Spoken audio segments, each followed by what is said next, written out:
Quel statut juridique ou entreprise devez-vous créer pour vous lancer sur Shopify? Shopify, ce n'est en réalité qu'un outil où vous allez pouvoir faire du e-commerce, du dropshipping ou vendre des produits, des PDF, c'est à vous de voir. Maintenant, il est important de savoir que vous devez être déclaré et du coup obtenir un numéro de sirène.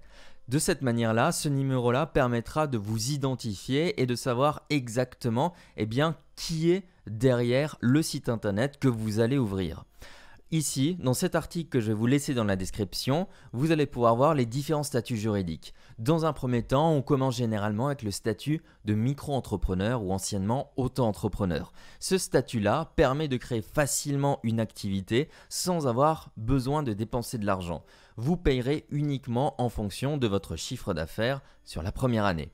Si je clique ici, auto-entrepreneur plafond, une fois que vous avez dépassé un plafond qui est cité ici, vous allez devoir passer dans un autre statut qui va être un statut d'entreprise. Dans ce cas-là, on va créer une personne morale, une entité qui est différente où vous pouvez créer ce qu'on appelle aussi une EIRL, une entreprise à responsabilité limitée.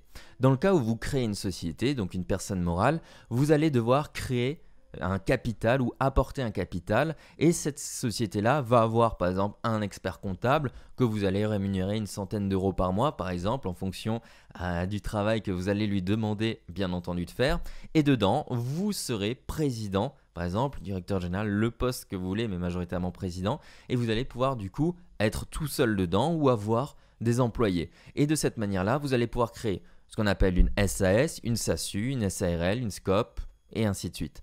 Actuellement, moi personnellement, j'ai une SAS et j'ai une SASU.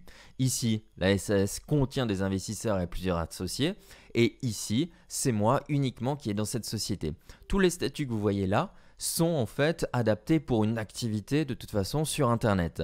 Donc le principal pour vous, c'est d'abord de vous dire dans quelle période vous êtes. Est-ce que vous vous lancez? Est-ce que vous commencez? Sans hésiter, vous créez alors le statut d'auto-entrepreneur ou micro-entrepreneur et vous obtenez votre numéro de siret dans les 14 jours et vous pouvez vous lancer sans aucun souci. N'oubliez pas de prendre une assurance de responsabilité civile professionnelle pour vous protéger en cas de problème.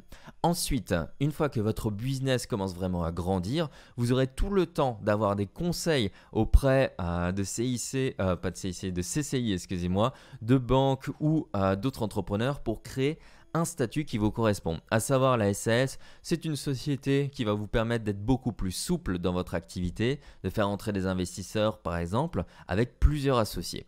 La SASU, c'est la même forme ici, sauf avec un seul associé. La SARL, c'est un peu la même chose que ça, mais avec des règles qui ont déjà été préétablies, qui sont moins souples, mais qui vous protègent d'une certaine manière un tout petit peu mieux, sachant qu'à chaque fois, il est possible de faire des règles spécifiques dans ce qu'on appelle des pactes d'associés et dans les statuts de votre société. Et ensuite, il y a des choses très spécifiques comme les scopes et ainsi de suite. Donc, si vous vous lancez, micro-entrepreneur sans aucune hésitation. Vous pouvez ensuite switcher sur une EIRL ou d'autres niveaux de société comme ici. Quoi qu'il se passe, vous devez être déclaré au moment où vous allez commencer à vous lancer et vendre vos produits. Vous pouvez bien entendu vous déclarer aussi avant.